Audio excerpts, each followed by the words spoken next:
venir a reunirme con ustedes y reflexionar en un escenario institucional, en un escenario académico, sobre los temas que muy bien señalara el señor presidente de la Cámara en su presentación. Y estos escenarios que tienen una característica y es la tranquilidad académica, por denominarlo de alguna forma, permite reflexionar, esbozar los razonamientos y los argumentos para analizar aspectos relevantes de la actualidad nacional. Yo escogí dos temas, uno que se me propuso y otro que no se me propuso, pero que entiendo tiene vasos comunicantes con el tema propuesto. Primera, como lo señala el doctor Félix sobre el tema de la ética pública y por ende de los temas de corrupción, y uno que tiene que ver mucho, o que tiene vasos comunicantes con ellos, es el tema de la seguridad ciudadana. Primero, el tema de la ética pública. Si hay un aspecto que hoy, que en la hora de ahora, está pesando de una manera sustantiva en la credibilidad de nuestra institucionalidad, es precisamente el tema de la corrupción, los altos niveles y los altos índices de corrupción. Si nosotros analizamos la información estadística que cada 2 o 3 meses nos traen las encuestas institucionales, encontramos que la credibilidad, o mejor, la favorabilidad o desfavorabilidad que tienen las entidades públicas es cada vez más decreciente, aumenta la desfavorabilidad de una manera dramática. Todas las instituciones públicas, todas, cuando digo todas, son todas. Hay 2 excepciones, pero instituciones que tienen que ver no solamente con la administración, sino con la justicia, con la elaboración de las leyes. Todas las instituciones públicas tienen márgenes de desfavorabilidad que oscilan entre el 55 y el 70%. Tal vez las 2 únicas que no sufren de esa pandemia es el ejército y la policía. Sin que pudiéramos decir que ellas carecen, están inmunes a los mismos problemas de otros órganos públicos, pero en suma, esas instituciones tienen favorabilidades importantes. Pero de resto, las desfavorabilidades son dramáticas.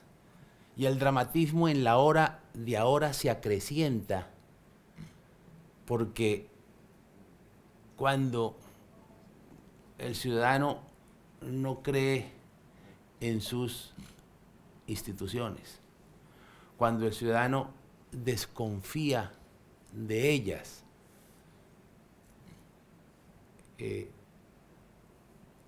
hay un escenario de legitimación que nos coloca en circunstancias de un riesgo máximo,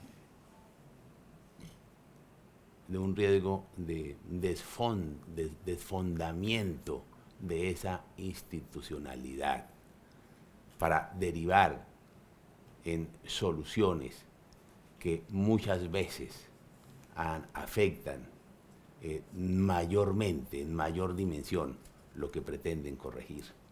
Pero es un hecho objetivo. Si nosotros queremos analizar objetivamente qué es lo que nos pasa, tenemos que reconocer que la falta de credibilidad en nuestra institucionalidad hoy adquiere unas dimensiones dramáticas. Y yo no dudo que hay dos aspectos que pesan mucho en esa falta de credibilidad. Uno es la corrupción y otro es la ineficiencia administrativa.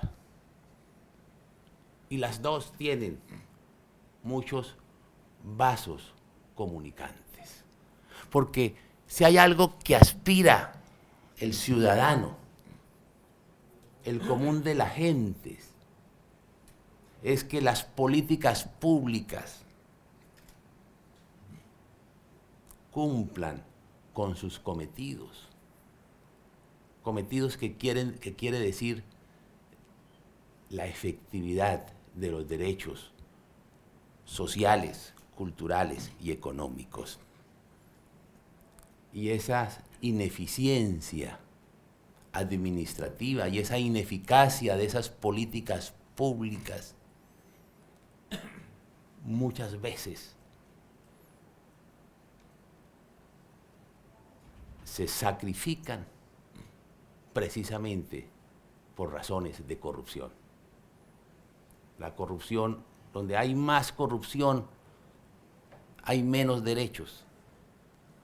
Donde la corrupción impide la eficacia de las políticas públicas, cada vez los ciudadanos pueden ejercer menos derechos. Cada vez la insatisfacción de sus derechos se encuentran, dijéramos, plasmados en la ineficacia de las políticas públicas. Y allí está el caldo de cultivo, precisamente para que el ciudadano busque otros escenarios que le permitan en alguna forma y en alguna medida la satisfacción de esos derechos que no encuentra la respuesta en las políticas públicas.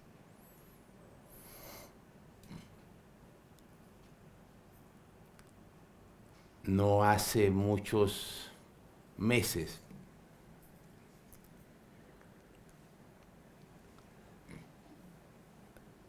alguna investigación que realizara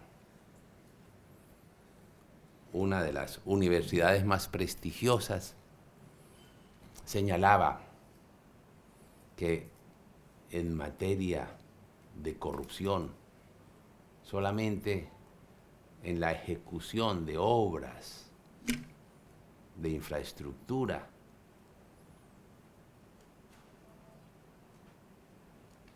se afectaban más de 9 billones de pesos. Más de 9 billones de pesos.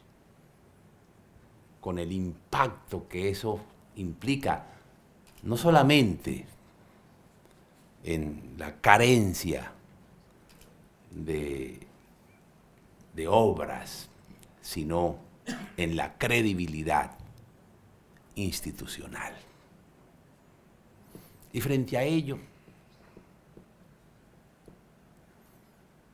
¿cuál ha sido la respuesta del Estado históricamente y en la hora de ahora?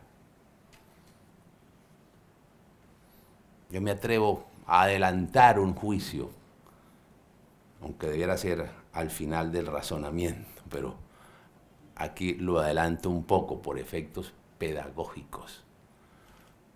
Yo me atrevo a decir que las políticas públicas del Estado colombiano han sido políticas públicas para combatir la corrupción, han sido ineficaces.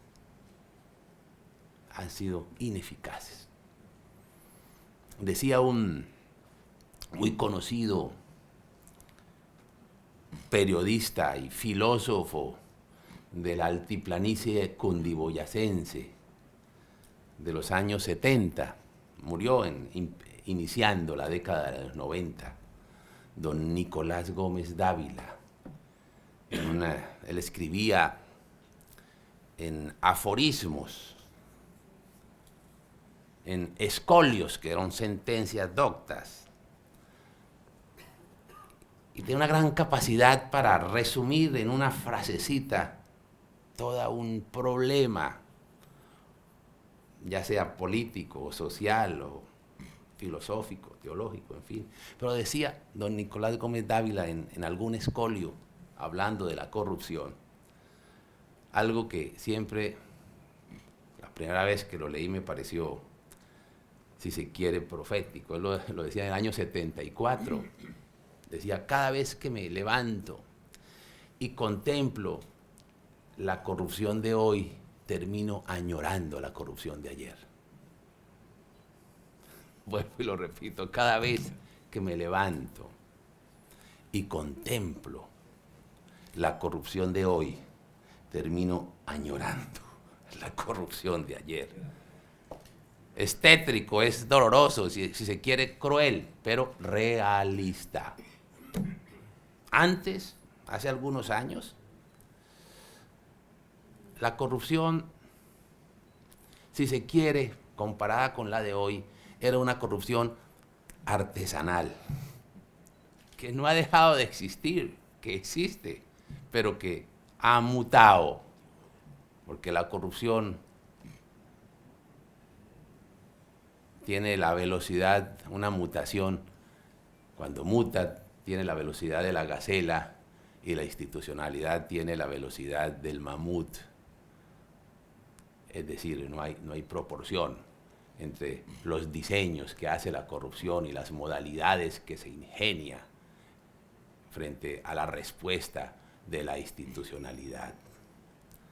Dije que antes, un poco para comentar la aseveración de don Nicolás Gómez Dávila, era una corrupción artesanal, se reducía a pedir una coima, a pedir un dinero por dar una licencia o por adjudicar un contrato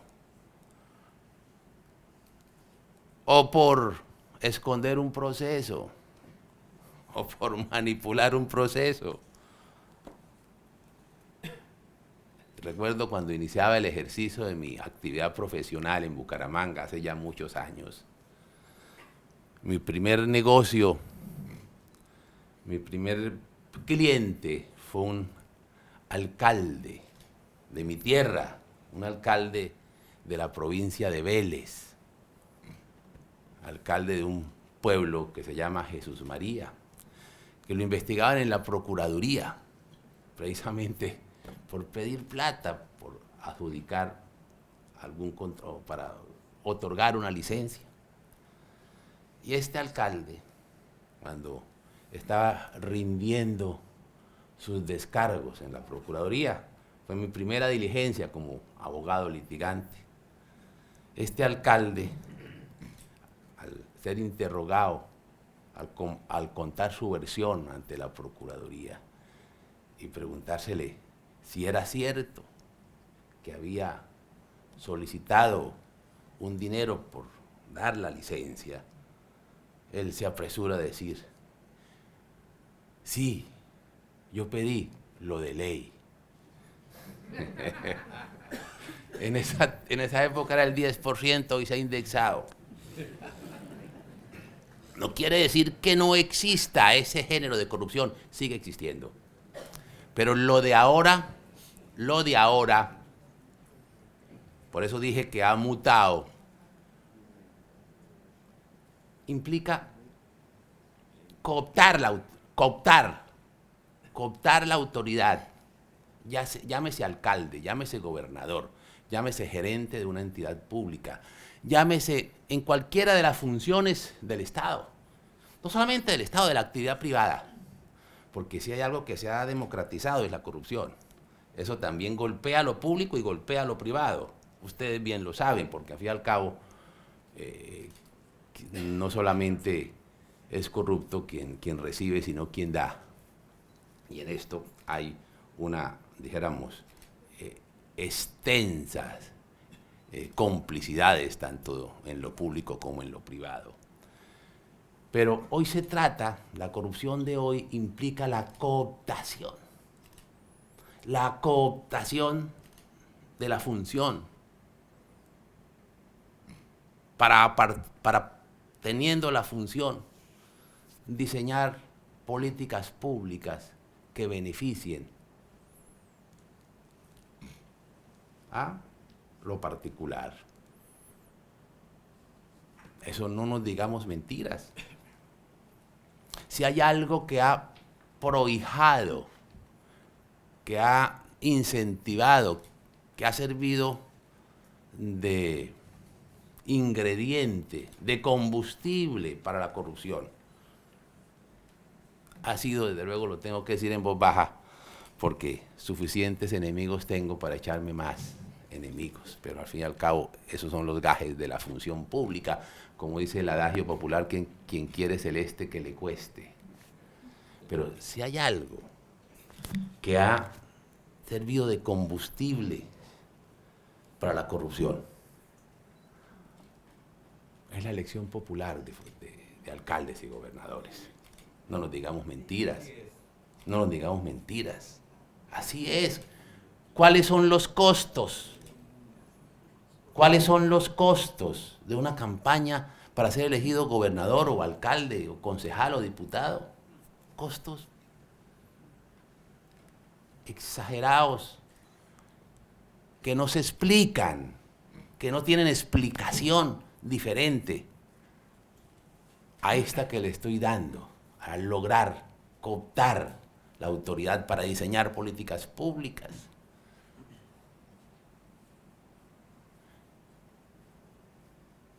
Fácilmente, no nombro departamentos, porque no sé si será el caso de Córdoba, no lo sé, pero en muchos departamentos que tengan recursos importantes, los costos para ser elegido gobernador superan los 20.000, 25.000, 30.000, 40.000 millones de pesos. No solamente por la vocación por lo público, sino porque a sabiendas conocen que el ejercicio del cargo al cual aspiran les podrá deparar eso y mucho más. Eso y mucho más. Lo mismo con las alcaldías de capitales o de las alcaldías cuyos municipios tengan presupuestos de importancia.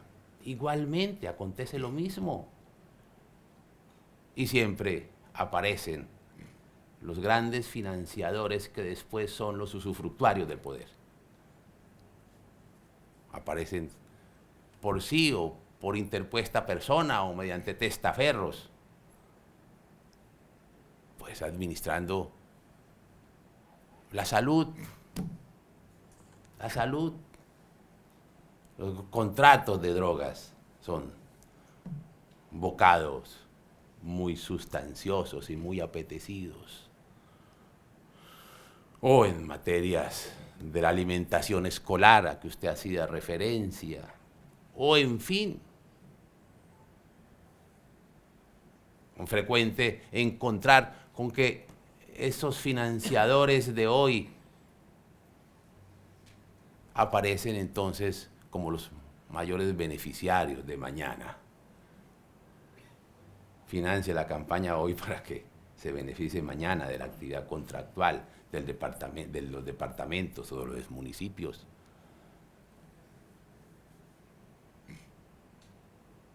O fácilmente, eso es escabroso, les compran las secretarías de obras públicas o los cargos en materia de salud y demás, en fin.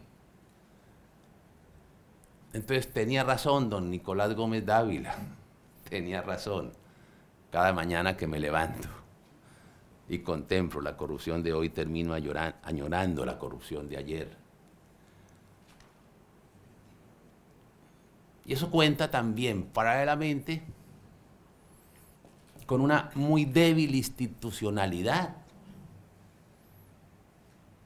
Colombia, en muchos de los municipios del país, tiene una gran debilidad institucional. En más de 300 o 400 municipios de Colombia, la única presencia institucional que se conocen son los 14 o 15 policías, el puesto de policía, pero ni obras públicas, ni salud, ni educación. Ahí hay una, dijéramos, debilidad institucional del cual se aprovechan las empresas criminales de diversa naturaleza para lucrarse de los recursos municipales y beneficiarse de todo el tema de regalías y demás. Y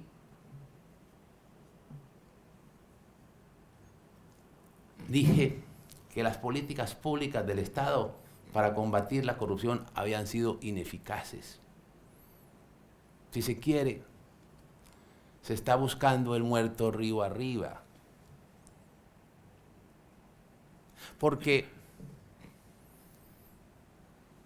todas las estrategias que se han elaborado siempre se reducen a pretendidos controles mecánicos de la corrupción.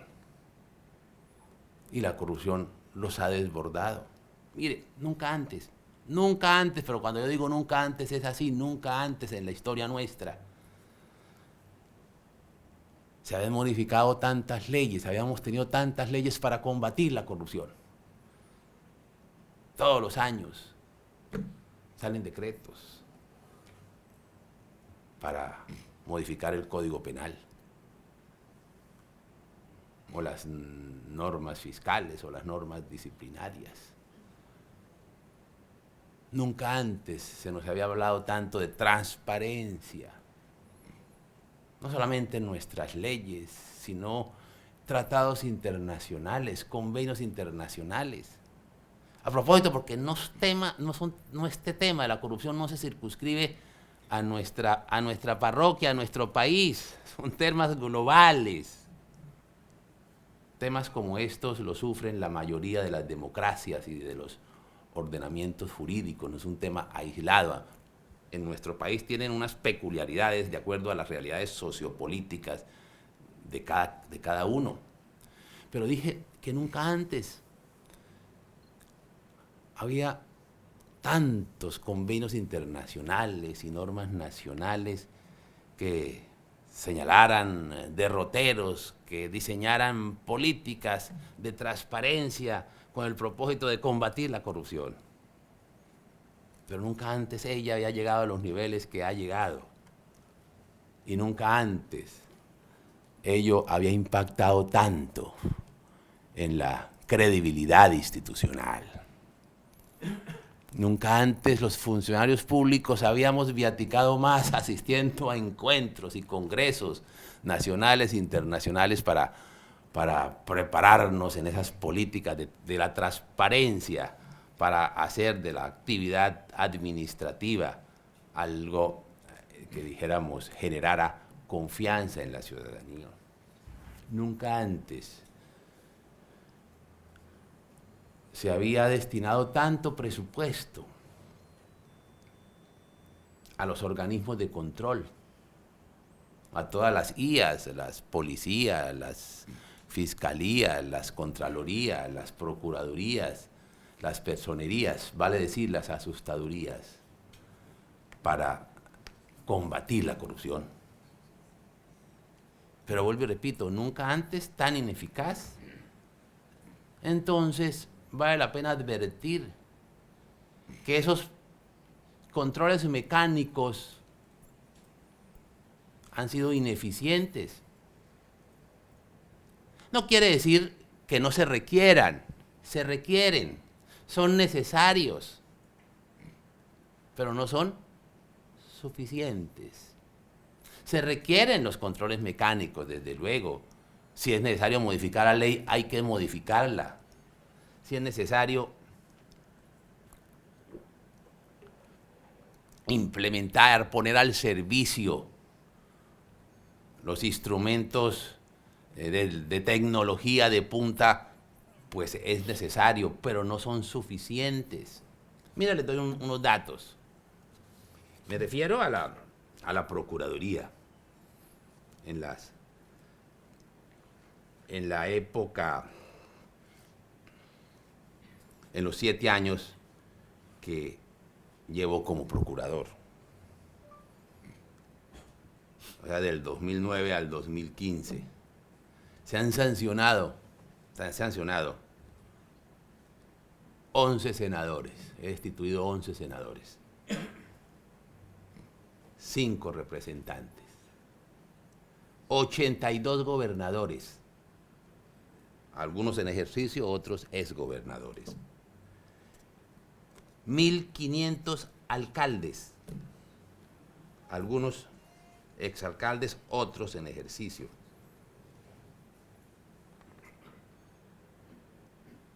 22 diputados, 1.048 concejales. Hasta esa estadística hasta mayo del 2015. Y seguramente si consultamos las estadísticas de los otros organismos de control, serán iguales o similares o superiores, no sé. Pero ha habido y muchos de ellos o algunos de ellos me han dado no pocos dolores de cabeza y me han sacado varias canas de las que tengo, pero ha sido en ejercicio del cumplimiento del deber. Pero simplemente lo que me interesa en esta elucubración académica, esta aproximación al tema de la corrupción, es precisamente que los controles, estos tipos de controles, si se afronta la corrupción únicamente con instrumentos positivos, con instrumentos mecánicos, con instrumentos sancionatorios, eso no es suficiente. Está demostrado que no es suficiente. Y está demostrado que esos controles mecánicos han sido desbordados por la corrupción. Lo seguirán desbordando. Y se lo seguirán desbordando en circunstancias cada vez más dramáticas. Y si nosotros nos obstinamos en reducir el combate a ella simplemente con medidas sancionatorias, medidas positivas, pues cada vez serán más ineficaces. Siempre que me ha correspondido hablar de estos temas, acudo a una experiencia, si se quiere, sí, a una experiencia y a una anécdota. Una experiencia. Me refiero a la de un alcalde.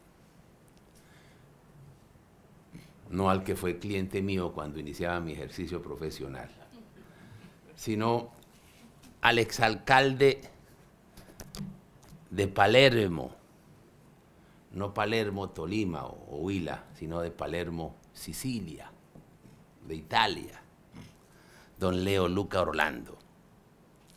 Este alcalde asumió la investidura como primera autoridad de su pueblo, Palermo. Y tenía un gran reto y, si se quiere, una gran mortificación. Era la identidad sociológica entre Sicilia y la mafia. Sobre todo las personas de mi generación, siempre que hablaba de Sicilia, uno siempre pensaba en la mafia, en don Vito Corleone y demás. Y este alcalde, ¿qué hago yo para romper, para escindir esa identificación que se hace entre Sicilia y la mafia? ¿Qué hago yo para lavar la cara a la tierra donde están mis cunas y mis tumbas? Que es lo que más lo arraiga a uno, lo uno y lo otro. Y más cuando sus mayores se han ido. ¿Qué hacer para romper esa unidad esencial? Y él pensó, y en su teoría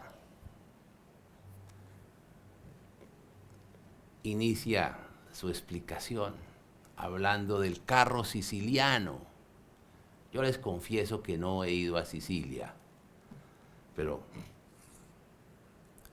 al hablar del carro siciliano y al describirlo, uno se da cuenta que es muy parecido a nuestro carro de mula. Él habla de que la forma de combatir la corrupción de manera eficaz es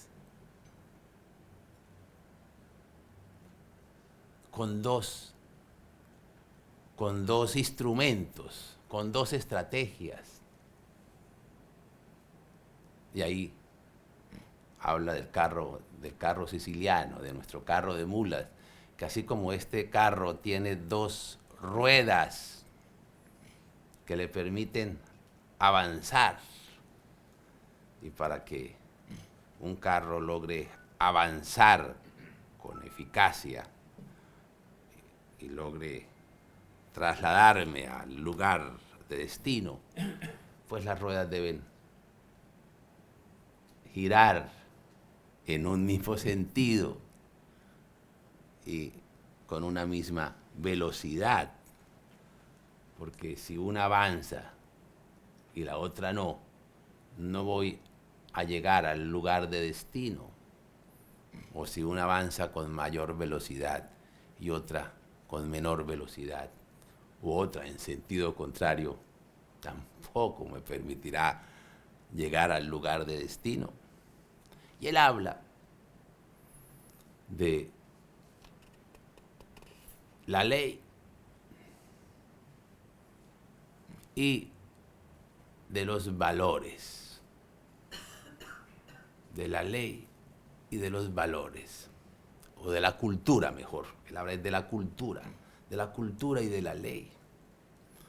Y de allí es que se ha diseñado lo que se conoce como la cultura de la legalidad. Y aquí nosotros nos hemos quedado simplemente con una de las ruedas, la rueda de la legalidad. La rueda de los controles mecánicos, por llamarla de alguna forma, que no ha dado frutos, o si da, los frutos son muy precarios. Y si los da y si son precarios, pues no hacen ninguna pedagogía. Porque lo que se requiere es que los corruptos tengan miedo a la ley. Lo que se requiere es que los que delinquen no lo hagan. Lo ideal es porque sean honestos, pero si no son honestos, por lo menos por temor a la ley, por temor a la autoridad, por temor de quien tiene a cargo la comunidad y le corresponde sancionar y combatir al delincuente y proteger al ciudadano y proteger el patrimonio público. Pero esa, dijéramos, reducción de las políticas públicas contra la corrupción, reducida simplemente a lo positivo, no nos ha dado frutos, los frutos que deseamos. Y pasa como esas abejas, esas avispas que están al otro lado de un vidrio y ven la luz y quieren salir y se estrellan y se estrellan y se vuelven a estrellar hasta que caen muertas. Lo mismo acontece si nosotros lo reducimos a ello. Él habla de la cultura de la legalidad. Y la cultura de la legalidad implica valores, implica principios que son los únicos que pueden permear las conductas públicas para privilegiar el interés general frente al interés particular, que son las únicas que permite que haya buenos ciudadanos, que las únicas que fortalecen, que construyen la civilidad, que son las únicas, en últimas, que nos permiten pensar en que hayan buenos alcaldes y buenos gobernadores y buenos concejales y buenos funcionarios públicos y buenos procuradores y buenos ministros y presidentes, en fin. Pero si no logramos, ¿y cómo logramos formar a los buenos ciudadanos? Si no formamos en valores y en principios.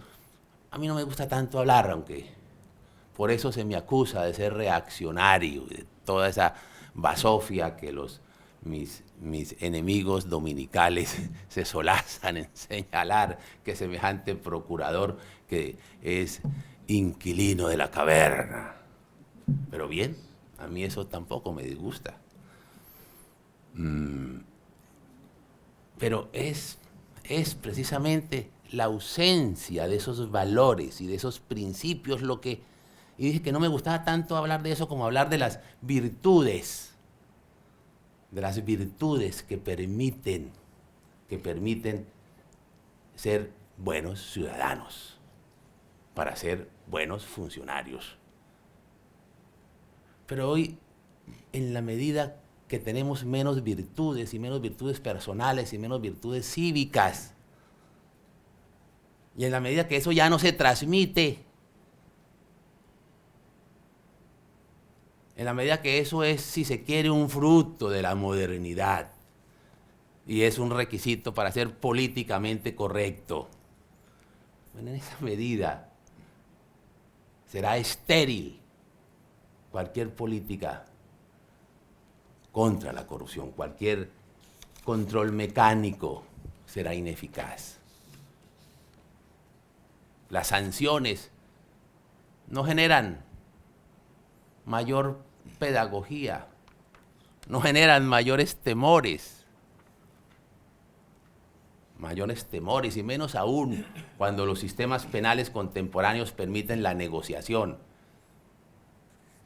Y esas negociaciones muchas veces lo que generan son impunidades. Entonces, el gran esfuerzo por transmitir esos valores, esos principios, es, dijéramos, el ingrediente que requerimos nosotros. Y el gran problema contemporáneo nuestro es la disolución de la célula fundamental de la sociedad. ¿Cuál es la familia? Que es en última el escenario natural. Nadie puede cumplir mejor esa función que la familia. Eso ni el Estado ni el mercado lo puede hacer. Y termino esta primera parte de la charla con una anécdota.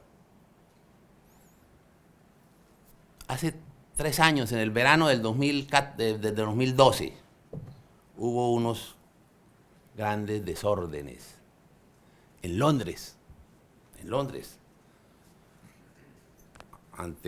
como reacción a la muerte de un inmigrante asiático a manos de la policía. Se rebelaron centenares de jóvenes, adolescentes, y quemaron más de 2.000 vehículos y centros comerciales. Al volver la calma a Londres, se dirige don David Cameron, primer ministro inglés, y decía don David Cameron: cuando yo observaba esas centenares de jóvenes destruir las propiedades y los vehículos y los centros comerciales y demás, pensaba en los padres de familia de esos jóvenes. Y decía don David Cameron, decía, en adelante, las políticas públicas deben construirse en perspectiva de familia. Si favorece a la familia, si permite que la familia cumpla con su función natural, serán promovidas y protegidas por el Estado. Si no, serán desechadas, porque es indudablemente en el seno de la familia donde se pueden formar buenos ciudadanos. Y don David Cameron, hasta donde yo entiendo, no es de la nómina paralela de la Procuraduría General de la Nación. Pero precisamente se aproxima a estos temas de una manera muy parecida a la que nosotros hemos venido diciendo e insinuando de una manera constante, a hora y a deshora, a tiempo y a destiempo, con prudencia y con imprudencia. Es tal vez el reto más grande que tienen las autoridades, este tema de la corrupción. En la medida que ella siga sentando sus reales, en esa medida la falta de credibilidad en lo público seguirá extendiéndose, y en la medida que la enfrentemos de la manera que en la hora de ahora la hemos enfrentado, pues cada vez será desbordada más la institucionalidad. La dramática descripción que hizo el doctor Félix al instalar este evento, pues esos ejemplos seguirán multiplicándose de manera geométrica, y hacia ello nos debemos preparar. Y déjenme, en estos últimos 15 minutos o 20 minutos,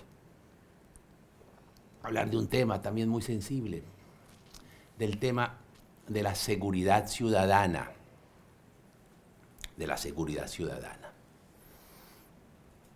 Algunos creen que el deterioro de la seguridad ciudadana es una mera percepción, que realmente los niveles de delincuencia en las ciudades capitales y en las ciudades intermedias no se ha deteriorado como algunos creerían, que es un problema de mera percepción.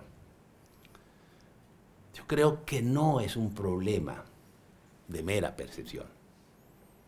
Creo que en realidad los niveles de inseguridad se han incrementado de manera dramática. Y la Procuraduría se puso a hacer una investigación al respecto, analizando la información oficial sobre el tema. Y vale la pena que advertir algo. Aquí la Procuraduría solamente puede advertir, una especie de advertidor constitucional. Porque al fin y al cabo la Procuraduría tiene una doble condición, es sociedad y es Estado. Y representa a la sociedad. Y le corresponde garantizar las garantías ciudadanas. Y hacer la defensa de los derechos de los ciudadanos. Y desde luego, si hay algo que afecta a sus derechos de una manera directa, pues es la inseguridad. Es la comisión de delitos, de ilícitos que impactan su vida, su honra y sus bienes. Y la Procuraduría considera que el incremento de la inseguridad no es un tema de percepción, no es un tema psicológico, que es un tema real. Los delitos contra la vida y contra los bienes de los ciudadanos se han incrementado en los últimos meses. El ciudadano tiene hoy miedo de que sus hijos vayan al colegio sin que corriendo los riesgos que están corriendo. Miedo a ir al mercado de la esquina a comprar el pan y la leche. Miedo de ir al cine, porque la percepción, pero la realidad es que el delincuente cada vez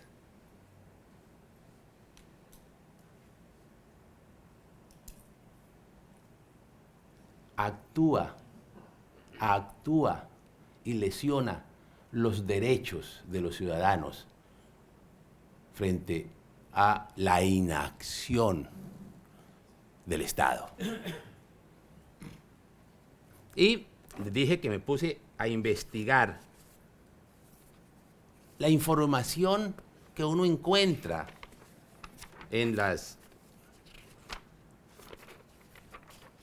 páginas web del Ministerio de Defensa sobre estos temas. Desde luego que comparando datos consolidados, encuentra un claro incremento. Por ejemplo, en materia de hurto de vehículos, si comparamos las estadísticas del 1 de enero al 15 de abril del 2015 con las estadísticas del 2014, en la misma época, se incrementaron en más de un 10.8%. De 9.064 casos, se incrementó en 9.927, más de 863 casos. En materia de secuestro, se incrementó en aproximadamente el 2%, de 93 casos. Pasamos a 110 en el 2015. En materia de delitos sexuales, de 2.656 casos, se incrementó en 465, es decir, 3.121 casos en el mismo periodo, 17.5%. En materia de hurtos comunes, 29.568 casos en el periodo del 14 a 31.029, un incremento de más del 5%. Lo mismo en materia de hurtos a residencias. En materia de hurtos a comercios, es más del 4%, se incrementó de 6.825 a 7.085. En materia de extorsión, el incremento ha sido mayor, de más de un 59%, de 898 a 1.430. Y eso con la seguridad de que hay un subregistro. Entonces, hay un hecho objetivo, Hay un incremento en la comisión de estos delitos que afecta la seguridad ciudadana. Y eso no es una mera percepción. Desde luego, que aquí vale la pena advertir que la policía ha hecho ingentes esfuerzos, pero lo que pasa es que de la policía no depende la política pública en esta materia, simplemente un eslabón de la política pública para garantizar la seguridad ciudadana. Hay un ingrediente penitenciario y un ingrediente judicial. Y si uno hace un análisis y una evaluación de esa política pública, y lo hago en mi condición de representante de la sociedad y por ende preocupada por los derechos de los ciudadanos, porque en la medida que haya más delitos de esta naturaleza hay menos derechos o menos posibilidad de ejercer los derechos ciudadanos en cuanto a su vida, en cuanto a sus bienes.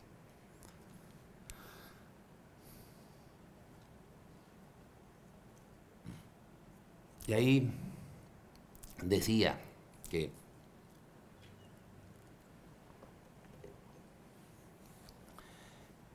con mucha frecuencia el delincuente que comete, que incurre en unos delitos de esa naturaleza,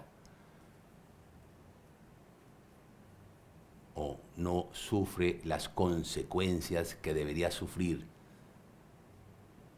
por parte de la autoridad pública, o por razón de la misma normatividad, o por razón de algún género de populismo judicial. Ya eso debe contarse precisamente con el hacinamiento carcelario, donde las cárceles son unas universidades del delito, donde se diseñan, donde las empresas criminales siguen delinquiendo. De allí se dan órdenes para secuestros, para extorsiones, en fin. ¿Y eso qué produce? Produce en el ciudadano la sensación de indefensión, la sensación de abandono.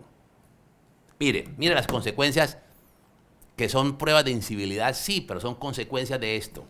Decía el general Obatibonza, nos contaba dos informaciones que son, si se quiere, esclarecedoras de las consecuencias de la impunidad.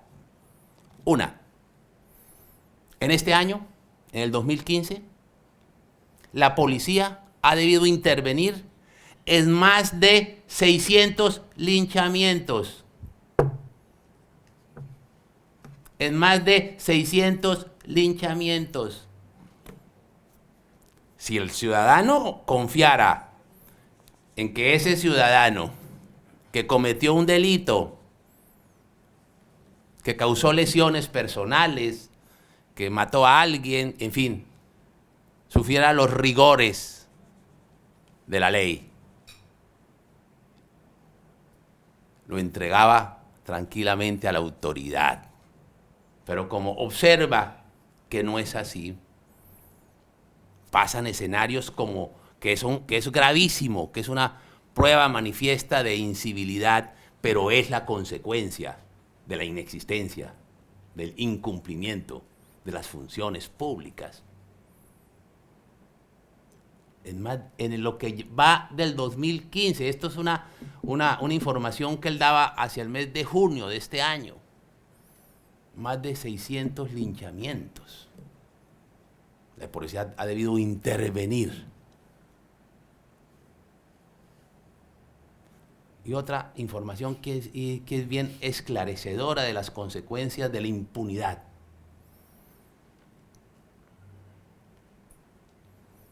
La policía de aduanas, creo que se llama la policía fiscal de aduanera, ¿no es cierto? Fiscal de aduanera ha decomisado 14.000 armas no letales. 14.000 armas no letales. Gas pimienta, tambos, pistolas de balines, paralizadores electrónicos. La solución no es que los ciudadanos nos armemos, no. La solución es que el Estado cumpla con sus funciones, que el delincuente le tema a la ley. Pero cuando el Estado no cumple con su función, los ciudadanos le tememos al delincuente. Cuando el delincuente es rey en las calles, pues los ciudadanos le temen a los delincuentes. Y es un síntoma dramático de disolución institucional y de disolución social.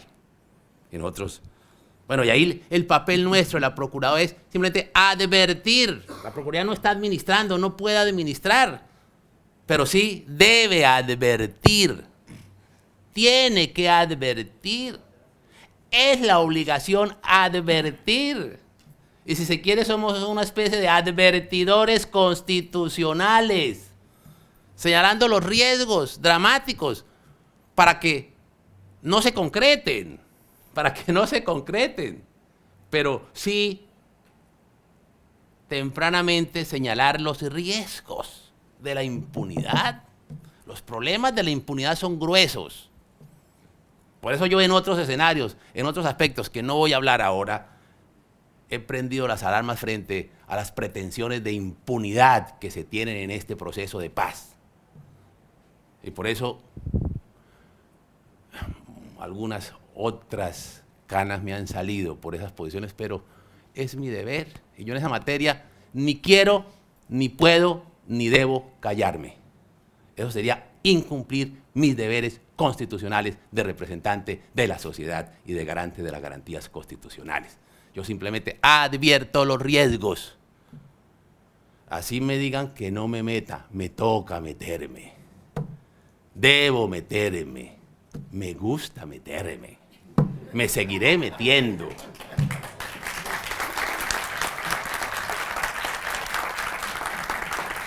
Y soy un metido. Pero en ejercicio de mis deberes constitucionales. Pero sigamos con este tema mejor, de la seguridad ciudadana. Mire, y este tema de la inseguridad ciudadana tiene mucho que ver con el microtráfico,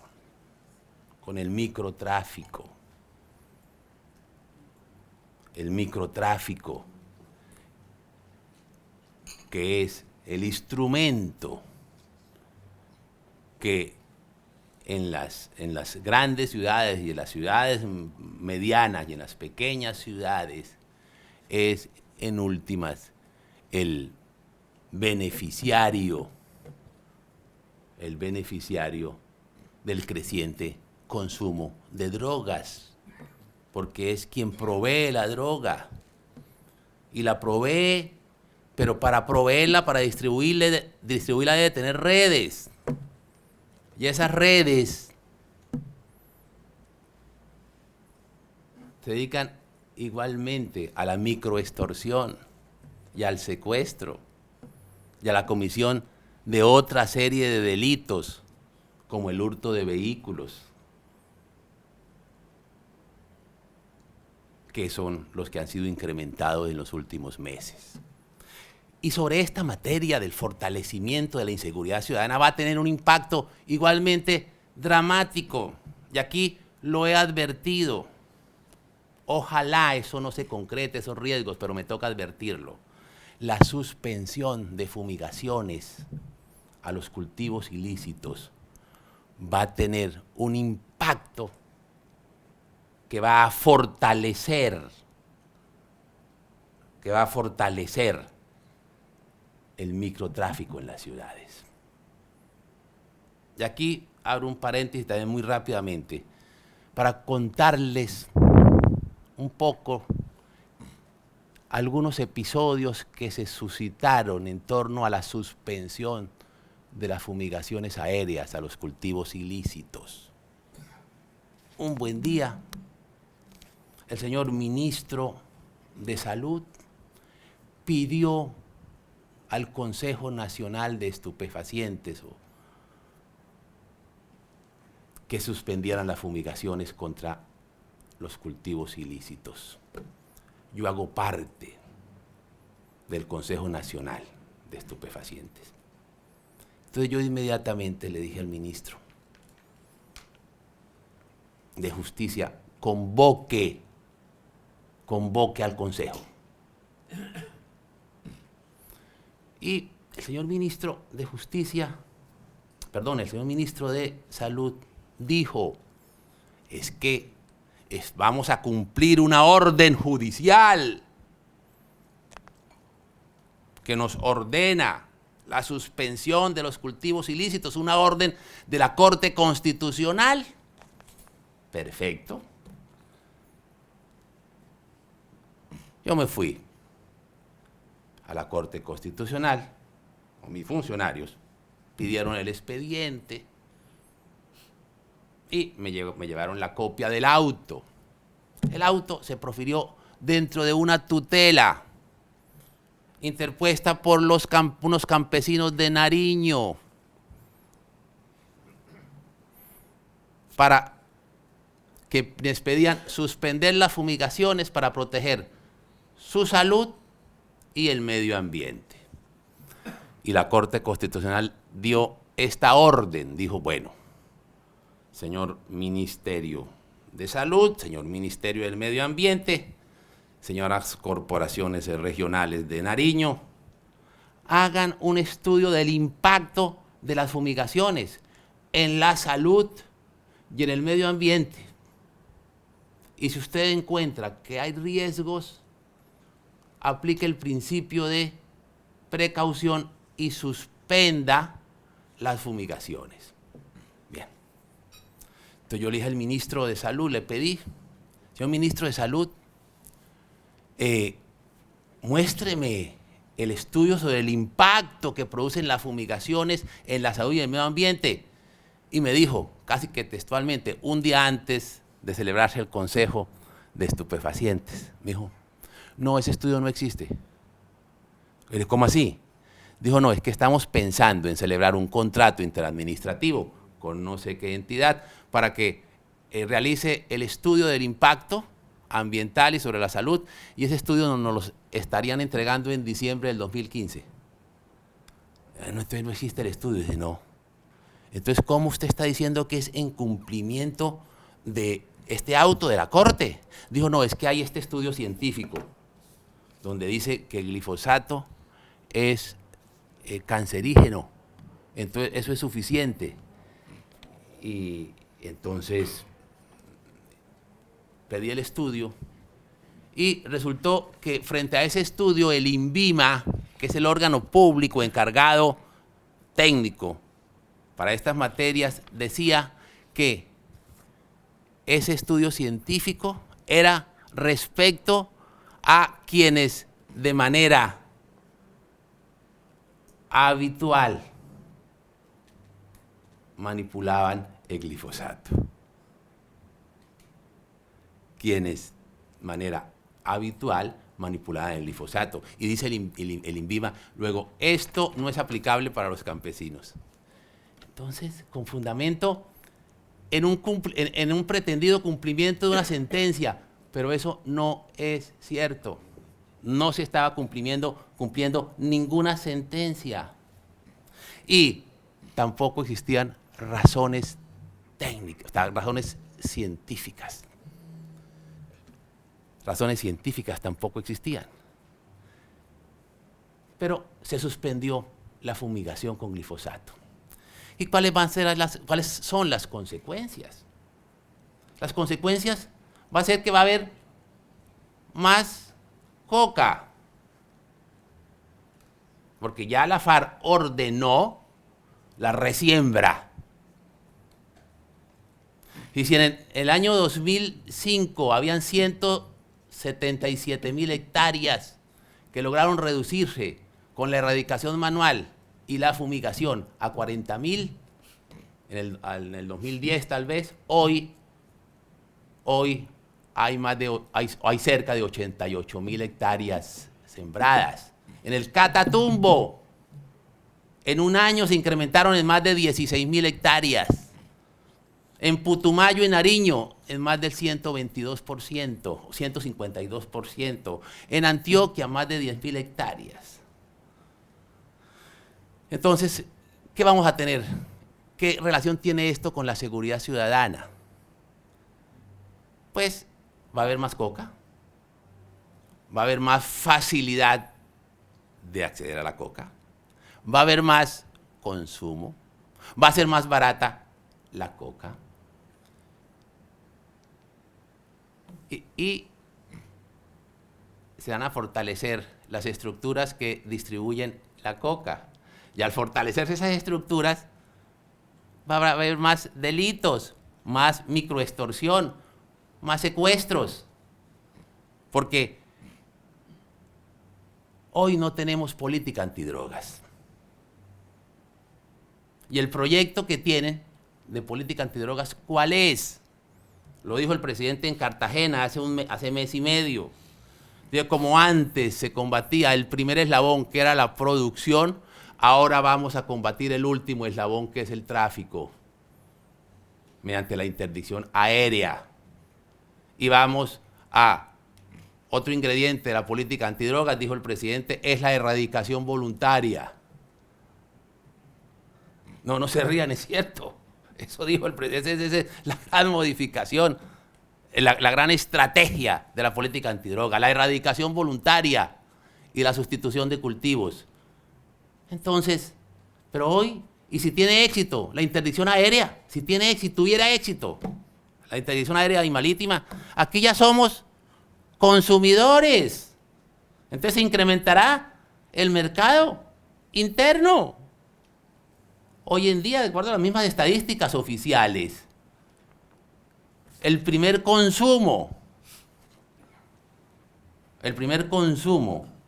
ya no es a los 11 años, sino a los 8 años. Nosotros somos un país consumidor y tenemos el mercado suficiente y ello va a impactar sustancialmente las políticas, o va a impactar, perdón, sustancialmente la inseguridad ciudadana. Pues bien, para terminar, ya me he alargado demasiado. Pero la función ahí de la Procuraduría es, como les dije, advertir. Advertir para que a quien le corresponde el diseño de la política pública logre enfrentar con eficacia esos riesgos que no son traídos de los cabellos, que son riesgos objetivos, que uno los puede observar y ver desde la función que desempeña y con los elementos de juicio y con los insumos que adquiere con la necesaria articulación con las otras autoridades públicas. La Procuraduría no lo hace por mortificar a nadie, no quiere mortificar a nadie, pero lo que no puede hacer es no cumplir con sus funciones constitucionales.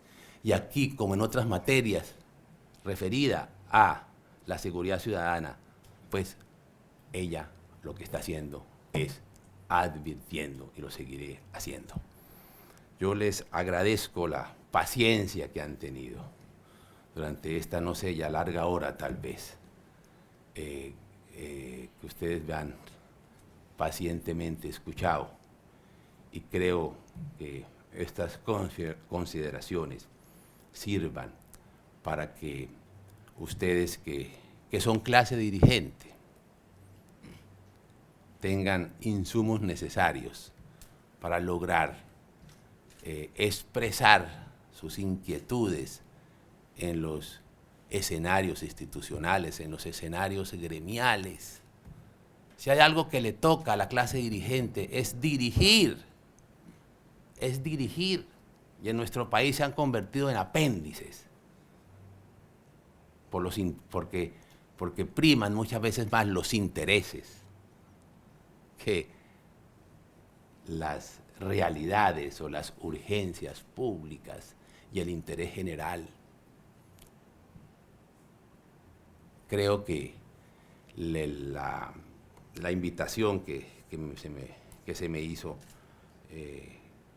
quise desarrollarla dentro de un espíritu académico, porque pienso que la tranquilidad de la academia es un buen escenario para analizar los problemas nacionales. Muchas gracias.